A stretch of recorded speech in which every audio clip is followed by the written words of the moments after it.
Hi, today I wanted to go over what's the difference between using your international or a license from another country versus coming to New York State and applying for a license and then driving on a learner's permit.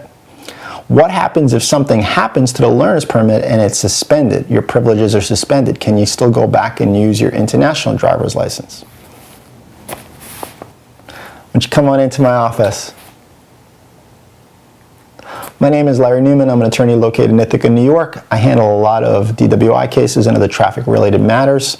We have a lot of students within the city of Ithaca because we have Cornell University, Ithaca College, and we have TC3 not too far away. We bring in a lot of people from either different states or even different countries.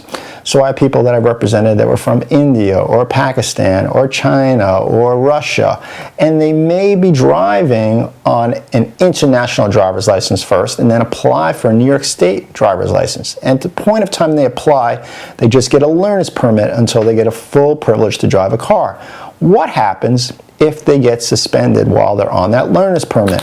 Well, this is a recent case that I had. Somebody got their learner's permit and then got tickets, got speeding tickets, got other tickets in different parts of the state, didn't address them. In other words, forgot about them, said, well, we'll see what happens.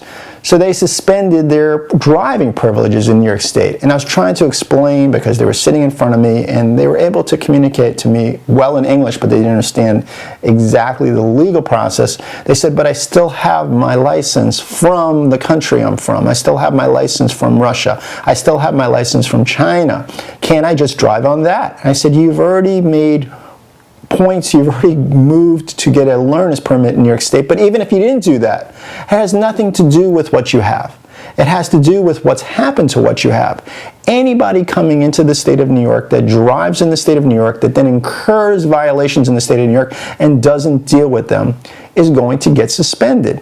Their license privileges on the grand computer are going to be suspended. So it doesn't matter what you're holding in your hand. If you're holding a license that's still valid in another place, whether it's another state or whether it's in another country, because that license privilege is no longer valid in New York State. It doesn't matter where else it may be valid. It's not valid here because as far as they're concerned, your date of birth, your social security number, your name has been suspended on the big computer. And until you go back and find what has happened, why it's been suspended, you didn't address a speeding ticket or a moving violation or anything else, didn't pay a fine or a fee, until that is dealt with, you are not going to have a privilege to drive within the state of New York. And in fact, if you get pulled over, which I represent people for this, it's going to be a criminal misdemeanor called aggravated unlicensed operation in the third, which is a crime in New York State. So you have to remember, if you do something with any type of license, learner's permit, international driver's license, license from another country,